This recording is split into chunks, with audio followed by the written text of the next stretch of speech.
What's going on, guys? This is EK1 Gaming here, and welcome back to another Diablo 4 video. So you're finally ready to start farming Obducite in Diablo 4.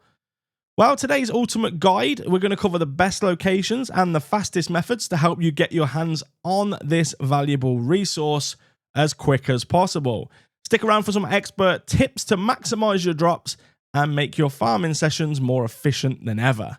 With all that being said, if you do enjoy today's video, hit the like button, hit the subscribe button. Be sure to join our Discord server if you want someone to run with. If you want some help, you need some advice, or you just want to chat Diablo 4, go ahead. The link is in the description below. So the first method is pretty much the most common method, and that is going to the den. What you're going to need to do this, though, is some currency called pale marks. You get this by leveling up your mercenary and your reinforcements. You'll get loads of this as you play in the game, and then you just go to the bartering table here and keep re-rolling until you get Masterwork cache. Now, once you've got this, you can go ahead and open it, and it gives you a small, tiny amount of Obducite. Now, this is not the best way, in my personal opinion. However, it is a way for you to get it. Now, the next way, of course, is to just stick to doing nightmare dungeons. For this, you're going to need one of these sigils. You should have loads of these from just playing the game generally. So once you pop one of the sigils, you can go ahead and do the Nightmare Dungeon. Now, every time you kill NPCs in this Nightmare Dungeon, they're going to drop a small amount of Obducite. Actually, you do get quite a lot for running these, and the Nightmare Dungeons are pretty easy to run, especially like this is tier 4 or Torment 4, and I can just run through with not a maxed out Druid. As you can see, you just run through and you get everything you can. Just make sure you've got your pet equipped for this way, and basically just run yourself through the Nightmare Dungeon and kill everything. Make sure you go everywhere, kill everything. If there's any events at all, make sure you take part in them, because all the ads count. And of course, it's all going to stack up at the end. For this, you get a couple of thousand per run, which is pretty good in my opinion, depending on how big the map is and what kind of events and stuff you've had. But yeah, definitely one of the most efficient ways, I feel, to actually farm Obducite is to speed run Nightmare Dungeons. So the next method is the Undercity. What you're going to want to do is have the Tribute of Refinement. Now, you can get these by boss drops or by doing the Lunar event from the caches. Pretty much, you'll probably have some of these in your inventory or your stash anyway.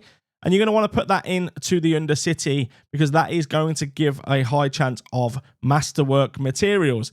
Now, for this, you do get a couple of thousand per run, and you can run these pretty quick. I mean, a few minutes and you've completed one of these. So it is an efficient way to farm it if you can. Of course, drop the level if you need to, but we're doing this on Torment 4 as usual with the Necromancer. So basically, all you're going to do is run through the whole mission, kill the boss, and then just reap the reward at the end. Make sure, of course, you've got to that tier 4 level within the Undercity. Now, last but not least is my favorite way of getting the Obducite, and that is Hordes. So Inferno Hordes, they do require you to have a sigil to actually get into the Hordes, but they're easy enough to come by. All you're going to want to do is pop one of those, go into a 10 stage or 10 wave Horde, and basically kill as much stuff as you can. Do as many of the little mini events that appear on the screen as you can. So use a build that you could probably mount things quickly with. I just used a mediocre Druid here. He's not leveled up. And we're on Torment 4. And we still ended up kind of getting about, what, 800 or 900 points to go in at the end. Now, when you do get to the end, kill the 3 bosses, the Council as they're called, and then just open all into the Obducite cache, or the materials cache. You do not want to go and click any of the other caches, especially the gold one, because it's going to take all of your points and turn it into gold. But this is good if you want gear as well. You can also flip it into the gear. You can use 200 of your points for that, and the rest for the Obducite. Now, this for me is probably the best and the most enjoyable way to get it, and you get an absolute ton at the end of it, depending on how many points you have. So if you're pretty good at Horde mode, or you've got a team and you're getting over 1,000 a time, you're going to want to go ahead and put that all into that materials cache. Now, I hope you guys enjoyed today's video. If you did, be sure to hit that like button. And again, don't forget to join our Discord server. We've got a great community of Diablo players in there. We also do free carries, free boss materials, free boss runs. Anything you want to do, we are there to help you in Diablo 4. Take care, everybody. Stay safe, and we'll see you in the next video.